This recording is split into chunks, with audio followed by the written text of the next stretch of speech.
বাবার মৃত্যুর 40 দিন পর কোটি টাকার বাড়ি, গাড়ি, ব্যাংকের টাকা সব ভাগ হয়ে গেল আমার ভাই বোনের মধ্যে। আর আমার ভাগে পড়লো শুধু একটা ভাঙা পুরনো কাঠের আলমারি। সবাই হাসছিল সেদিন, কিন্তু কেউ জানতো না সেই আলমারিটাই তাদের জীবনের সবচেয়ে বড় ভুল হতে চলেছে। বাবাকে দাফন করার ঠিক 40 দিন পর আমাদের আত্মীয় স্বজন সবাই ঢাকার মিরপুরের পৈতৃক বাড়িতে জড়ো হয়েছিল বাবা রেখে যাওয়া সম্পত্তি ভাগ করে নেওয়ার জন্য। ড্রয়িং রুমে বসেই তারা একে একে বাবার ধানমন্ডির বাড়ি, তার টয়োটা এলিয়ন গাড়ি, ব্যাংকে জমা থাকা টাকা আর আমার দাদির সোনার গয়না ভাগ করে দিলেন। যেন সেই ঘরে আমার কোনো অস্তিত্বই নেই। শেষ পর্যন্ত আমার কথা যখন মনে পড়লো তখন বাকি ছিল শুধু একটা পুরনো লাল রঙের কাঠের আলমারি। রং প্রায় উঠে গেছে, একটা পা নিচে একটা ইট দিয়ে কোনো মতে দাঁড় করিয়ে রাখা হয়েছে। আমি শুধু হেসে বললাম, আলমারিটাই আমি নেব। বাবা মারা গেছেন আজ ঠিক 40 দিন হলো। মৃত্যুর আগে তিনি টানা 73 দিন ঢাকা মেডিকেল কলেজ হাসপাতালে ভর্তি ছিলেন। এই 73 দিনে আমি অসংখ্যবার ফোন করেছিলাম আমার বড় ভাই রাশেদকে। প্রতিবারই সে বলতো অফিসে অনেক চাপ, গুলশান থেকে বের হতে পারছি না। বড় বোন নীলাকেও ফোন করেছিলাম, সেও বলতো বাচ্চাদের রেখে হাসপাতালে থাকা আমার জন্য অসম্ভব। এক রাতের জন্য তারা হাসপাতালে থাকেননি, আমি ছিলাম। টানা 73 রাত হাসপাতালের করিডোরে শক্ত প্লাস্টিকের চেয়ারে একটা চাদর বালিশ নিয়ে ঘুমিয়েছি। প্রতি মুহূর্তে বাবার কেবিনের দরজার দিকে তাকিয়ে থেকেছি। শেষের দিকে বাবা ঠিক মতো কথাও বলতে পারতেন না, শুধু আমার হাতটা শক্ত করে দরজার দিকে তাকিয়ে থাকতেন। আমি জানতাম তিনি কাকে খুঁজছেন, কিন্তু তারা কেউ আসেনি। বাবা মারা যাওয়ার পর প্রথমে মা ফোন করেছিলেন রাশেদকে। রাশেদের প্রথম প্রশ্ন ছিল না যে বাবা শেষ মুহূর্তে কি বলেছিলেন, বরং সে জিজ্ঞাসা করেছিল দাফনের খরচ কত হবে। নীলা একটা টাকাও দেয়নি, কাফন, জানাজা, মিলাদ, কবর কোনো কিছুতেই না।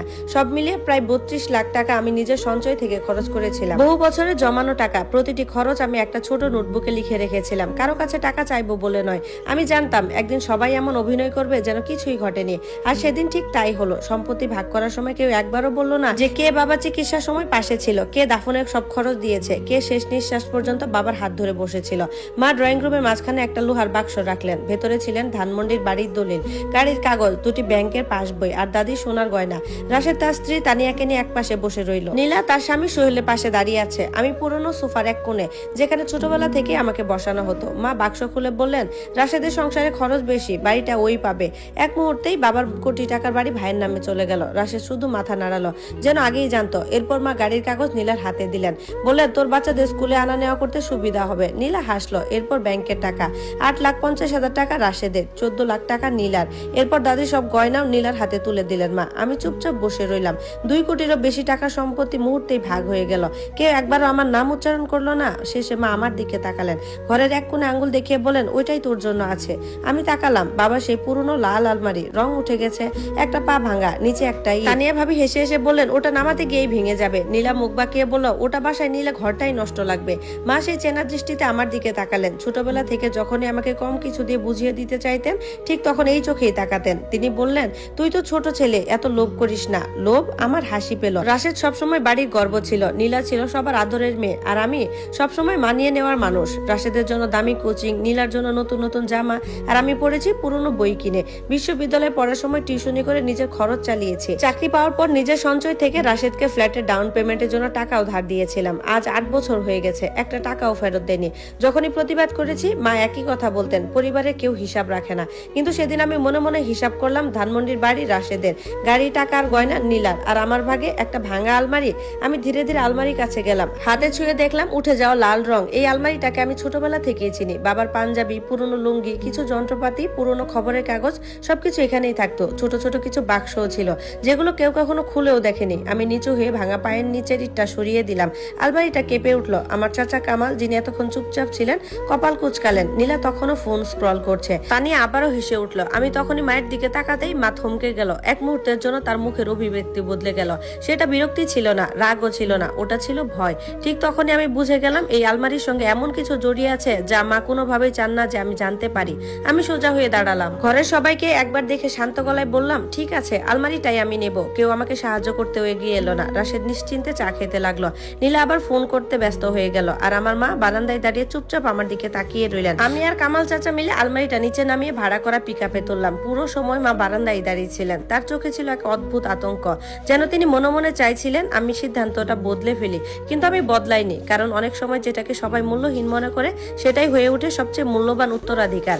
আর অনেক সময় একটা পুরনো ভাঙা আলমারি লুকিয়ে রাখে এমন এক গোপন সত্য যা পুরো পরিবারের জীবন উলটপালট করে দিতে পারে। 2 দিন ধরে আলমারিটা আমার এক রুমে ছোট্ট ভাড়া বাসায় পড়েছিল। আমি একবারও সেটা খুলিনি। নিজেকে বুঝিয়েছিলাম অনেক ক্লান্ত, ধুলোবালি পরিষ্কার করতে ঝামেলা হবে, কিন্তু সত্যিটা ছিল অন্য। আমি ভয় পাচ্ছিলাম মাকড়াসা বা তেলাপোকাকে নয়, আমি ভয় পাচ্ছিলাম ভাবছিলাম যদি আলমারির ভেতরে কিছুই না পাই, যদি এটাও প্রমাণ হয়ে যায় যে বাবা সত্যিই আমার জন্য মূল্যবান কিছুই রেখে যাননি।